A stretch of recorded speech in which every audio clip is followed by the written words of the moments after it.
সবাই মিলে নবীজি সাল্লাল্লাহু আলাইহি ওয়াসাল্লামের সুন্নাতের উপরে, নবীর তরিকার উপরে নিজের ঘর সংসার, নিজের আহার, নিজের নিদ্রা, নিজের চুল চেহারা, লেবাস, পোশাক, খানা খাদ্য, একটা একটা করে একজন মুমিনের ভালোবাসার দাবি, আখিরাতের দাবি, এটা সুন্নাতের উপরে আমল করা, নবীজির তরিকার উপরে আমল করা।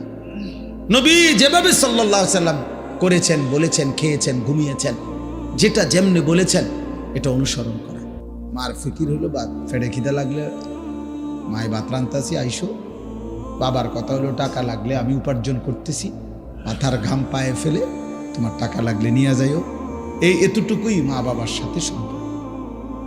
বাকিটা এবার তুমি তোমার মতো খাও, ঘুমাও, তোমার যেটা ভাল লাগে সেটা করো, নাচো, গাও, ফুর্তি করো, হাফ প্যান্ট পরো, নাহলে প্যান্ট পরো, নাহলে লুঙ্গি পরো, যেটা ইচ্ছে এটা করো।